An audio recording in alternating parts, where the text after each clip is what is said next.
আমি তোমাদের এর আগের দিন যেটা পড়িয়েছি যে আমাদের 3 রকমের গুণাঙ্ক আছে, স্থিতিস্থাপক গুণাঙ্ক 3 রকম। সেই 3 রকম স্থিতিস্থাপক গুণাঙ্ক কিভাবে মাপতে হয় সেগুলো আমি তোমাদের পড়িয়েছি। ইয়ং গুণাঙ্ক, দৃঢ়তা গুণাঙ্ক, আর হচ্ছে তোমার আয়তন বিকৃতি গুণাঙ্ক। এখানে কিন্তু একটা বিষয় মনে রাখতে হবে যে সমস্ত গুণাঙ্কের মান পরিমাপ করতে গেলে কিন্তু স্থিতিস্থাপক সীমার মধ্যেই আমাকে কিন্তু বাহ্যিক বল প্রয়োগ করতে হবে। স্থিতিস্থাপক সীমা ছাড়িয়ে গেলে কিন্তু আর কোনো প্রয়োগ করা যাবে না। আর একটা জিনিস হচ্ছে যে এই ইয়ং গুণাঙ্কই বলো, দৃঢ়তা গুণাঙ্কই বলো বা আয়তন বিকৃতি গুণাঙ্কই বলো না কেন, তিনটে গুণাঙ্কেরই কিন্তু একক রয়েছে এবং এককগুলো হচ্ছে তোমার কার সঙ্গে, কোন এককের সঙ্গে সমান না পীড়নের একক। কেন? পীড়ন বাই বিকৃতি। ইয়ং গুণাঙ্ক মানে তোমার স্থিতিস্থাপক গুণাঙ্ক হচ্ছে পীড়ন বাই বিকৃতি। বিকৃতির কোনো একক নেই, তাহলে পীড়নের যা একক হবে স্থিতিস্থাপক গুণাঙ্কেরও তাই একক হবে। আজকে আমরা যেটা পড়বো সেটা হচ্ছে পয়েজন অনুপাত। প্রথমে পড়ছি পয়েজন অনুপাত। পয়েজন অনুপাতটা কি না, মনে করো তুমি একটা তার নিলে, একটা তার, এখন যে কোনো তার, সেটা ছোট নাও বড় নাও যাই নাও না কেন, তার যেমন একটা দৈর্ঘ্য আছে তেমনি কিন্তু একটা ব্যাসও আছে। ধরো দৈর্ঘ্যটা হচ্ছে এল আর ব্যাসটা হচ্ছে স্মল ডি। তুমি যখনই এই তারটার একটা প্রান্ত তুমি হুকে আটকে দিলে, ধরো এই তারটার একটা প্রান্ত তুমি হুকে আটকে দিলে, দিয়ে ওপর প্রান্তে তুমি ওজন ঝুলিয়ে দিলে। যখনই তুমি ওজন ঝুলিয়ে দিলে সঙ্গে সঙ্গে তারটা কি হলো, দৈর্ঘ্য বেড়ে গেল একটু। তাহলে দৈর্ঘ্য যে বেড়ে গেল, সেটা দৈর্ঘ্যটা তাহলে আমি যদি মাপি কত পাবো, এল প্লাস ডেল্টা এল। দৈর্ঘ্যটা বেড়ে গেছে এবং খুব স্বাভাবিকভাবে দৈর্ঘ্য যদি বাড়ে তারের যে ব্যাসটা কমে যাবে, অর্থাৎ ল্যাটারাল ডিপ্রেশন হবে, কন্ট্রাকশন হবে। তাহলে যেটা ব্যাসটা দাঁড়ালো ডি মাইনাস ডেল্টা ডি, এটা দাঁড়ালো। তাহলে তার কিন্তু এখানে একটা কথা বলার আছে, সেটা হচ্ছে যে আমি কিন্তু যে ওজনটা ঝোলালাম বা যে বলই প্রয়োগ করি না কেন, ওজন মানে তো একটা বল, যে বলটা প্রয়োগ করছি সেই বলটা কিন্তু অবশ্যই স্থিতিস্থাপক সীমার মধ্যে। এইবার যখনই আমি তাহলে কত রকমের বিকৃতি হলো, দেখো 2 রকমের বিকৃতি হয়েছে। একটা হচ্ছে অনুদৈর্ঘ্য বিকৃতি, দৈর্ঘ্যটা বেড়েছে, আর পাশাপাশি ব্যাসের সংকোচন হয়েছে, অর্থাৎ পার্শ্বীয় বিকৃতি। এটাকে বলা হয় ল্যাটারাল স্ট্রেন। তাহলে একটা হচ্ছে লঙ্গিচুডিনাল স্ট্রেন আর একটা হচ্ছে ল্যাটারাল স্ট্রেন। তাহলে অনুদৈর্ঘ্য বিকৃতিটা কত, আমি যদি অনুদৈর্ঘ্য বিকৃতি কত পাবো, দৈর্ঘ্য বৃদ্ধি বাই প্রাথমিক দৈর্ঘ্য ডেল্টা এল বাই এল পাবো। পার্শ্বীয় বিকৃতি কত পাবো, পার্শ্বীয় বিকৃতি কত পাবো, ব্যাসের বৃদ্ধি বাই প্রাথমিক ব্যাস। নিশ্চয়ই দেখতে পাচ্ছ ব্যাসের বৃদ্ধিটা আমি নেগেটিভ চিহ্ন দিয়েছি। কেন দিয়েছি বলতো, যেহেতু আমি বৃদ্ধিটাকে পজিটিভ ধরছি আর ব্যাসটা কমেছে, তাই এই চিহ্নটা কিন্তু নেগেটিভ এসছে। এখন তাহলে আমার 2 ধরনের বিকৃতি ঘটলো। এরকম কখনো হতে পারে না যে দৈর্ঘ্য বাড়লে ব্যাসও বাড়বে, এটা সম্ভব নয়, বাস্তবে কখনোই সম্ভব নয়। স্থিতিস্থাপক সীমার মধ্যে এই পার্শ্বীয় বিকৃতি minus delta D by D আর অনুদৈর্ঘ্য বিকৃতির যে অনুপাত সেইটাকেই আমরা বলছি পয়জন অনুপাত সিগমা। তাহলে minus delta T by D divided by delta L by L, এইটাকেই আমরা বলছি পয়জন অনুপাত সিগমা। এবং তোমরা নিশ্চিতভাবেই বলতে পারছো যে সিগমার কিন্তু কোনো ইউনিট নেই, কোনো একক নেই। কেন নেই? না, দুটো বিকৃতির অনুপাত, বিকৃতির যেহেতু একক নেই তাই সিগমারও কোনো একক নেই। এখন তত্ত্বগতভাবে যেটা থিওরিটিক্যালি আমরা সিগমার ভ্যালু যেটা পেয়েছি সেটা হচ্ছে কত না, সিগমার যে ভ্যালুটা পেয়েছি সেটা হচ্ছে থিওরিটিক্যালি যেটা পেয়েছি, তত্ত্বগতভাবে কত পেয়েছি না, তত্ত্বগতভাবে সিগমার ম্যাক্সিমাম ভ্যালু যেটা পেয়েছি সেটা হচ্ছে 0.5 মানে হাফ, আর মিনিমাম ভ্যালু যেটা পেয়েছি সেটা হচ্ছে -1। এটা হচ্ছে সম্পূর্ণ তত্ত্বগত মান। আর সিগমার যেটা আমরা বাস্তব ক্ষেত্রে যে মানটা বেশিরভাগ পদার্থর ক্ষেত্রে পাই সেটা হচ্ছে প্রায় বাস্তব যে মানটা পাই বেশিরভাগ পদার্থের ক্ষেত্রে সেটা হচ্ছে 0.3 থেকে 0.4 এর কাছাকাছি। 0.3 থেকে 0.4 এর কাছাকাছি। তাহলে তত্ত্বগত সর্বোচ্চ এবং সর্বনিম্ন মান আর বাস্তব মানটা আমরা জানলাম। এখানে দুটো প্রশ্ন আসতে পারে। একটা হচ্ছে যে পয়জন অনুপাতকে কি স্থিতিস্থাপক গুণাঙ্ক বলা যায়? প্রথম প্রশ্ন। আমরা কি বলবো? উত্তর কি হবে না, পয়জন অনুপাতকে স্থিতিস্থাপক গুণাঙ্ক বলা যাবে না। কেন যাবে না?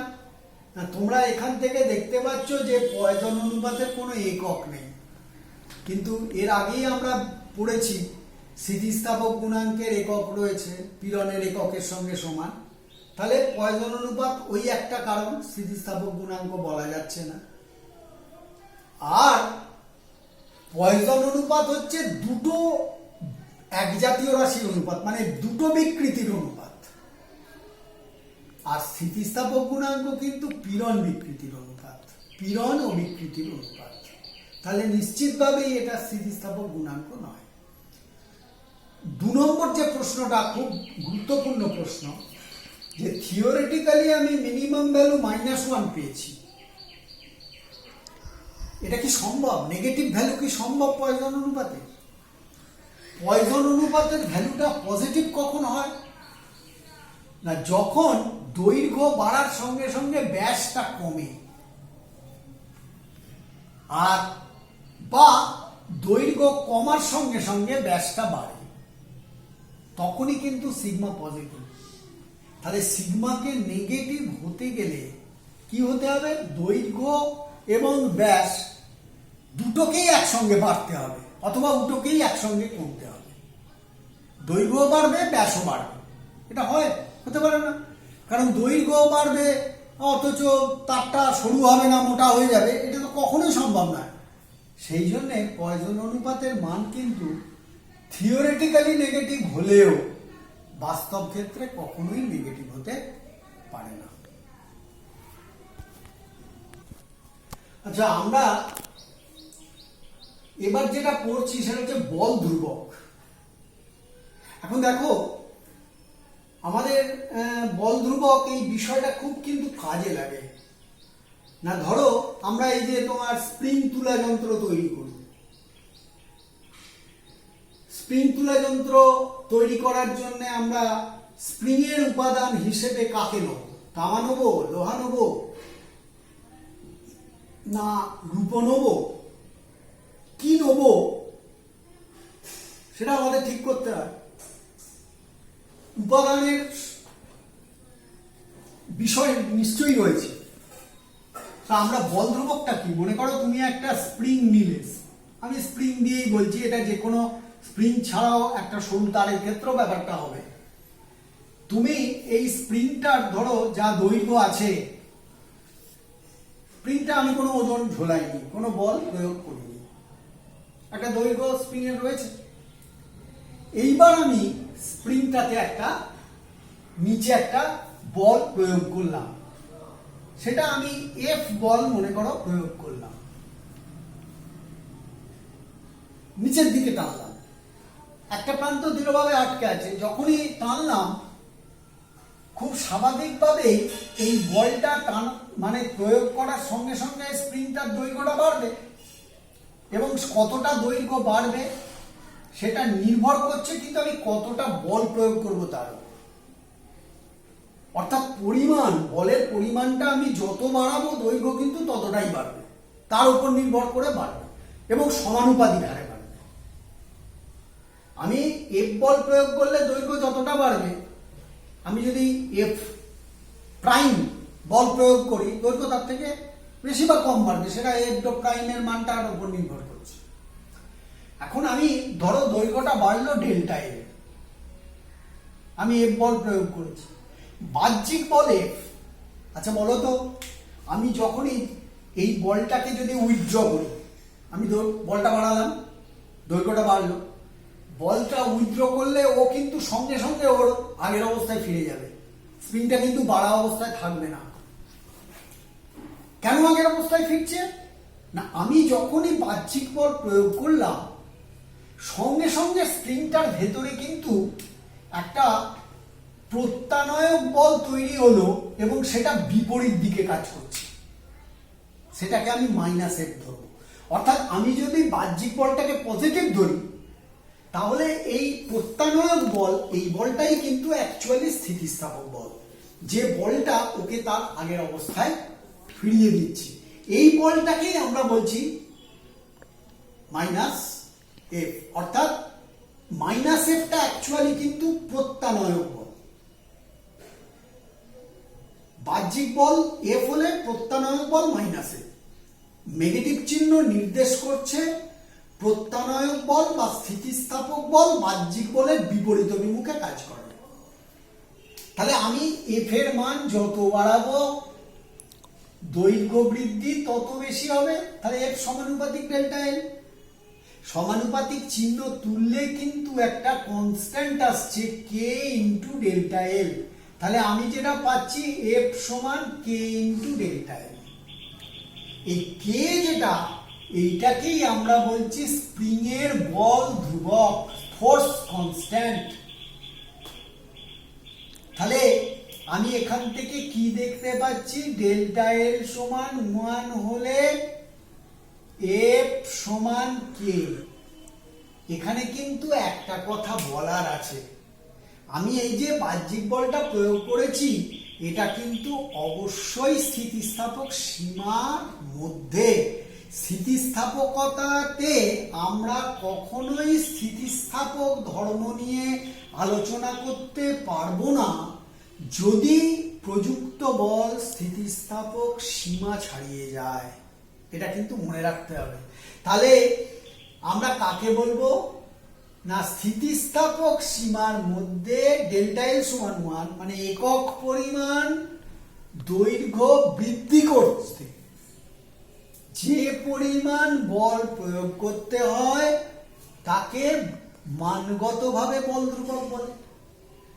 তাহলে যার ক্ষেত্রে একই দৈর্ঘ্য দুটো উপাদানের যদি তুলনা করি, তাহলে যার ক্ষেত্রে আমায় বেশি বল প্রয়োগ করতে হবে একই দৈর্ঘ্য বাড়াতে, তার বল ধ্রুবক বেশি, বেশি বল প্রয়োগ করতে হলে বল ধ্রুবক বেশি। তার মানে আমি উপাদান হিসেবে আমার যেখানে যেমন দরকার, আমার বল ধ্রুবকের মানটা কেমন দরকার সেটা আমি নিশ্চয়ই নির্ভর করবে আমি কি কাজে সেটাকে ব্যবহার করছি তার ওপর। তাই স্প্রিং রূপ দিয়ে তৈরি হয় না। কেন, যদি কোশ্চেন পড়ে রূপর অনমনীয়তা বা দৃঢ়তা অত্যন্ত কম, স্টিফনেস কম, নরম প্রকৃতির, কারণ তাহলে একই দৈর্ঘ্য বাড়াতে রূপ আর তামার মধ্যে নিশ্চিতভাবে এটা ঠিক রূপতে অনেক কম বল প্রয়োগ করতে হবে, বল ধ্রুবক কম। সেই জন্যেই রূপকে ব্যবহার করা যাবে না। স্প্রিং তুলা যন্ত্রে রূপো ব্যবহার করলে কম বল প্রয়োগ করলেই যদি বেশি দৈর্ঘ্য বেড়ে যায়, তাহলে কম ওজন মাপা যাবে, বেশি ওজন মাপতে পারা যাবে না। সেই জন্য স্প্রিং তুলা যন্ত্র রূপো দিয়ে তৈরি হয় না। আজকে এইটুকু থাক, এর পরের দিন আমরা কালকে যদি পারি বা পরশু যাই হোক আমরা শেষ করে দেবো এই চ্যাপ্টার।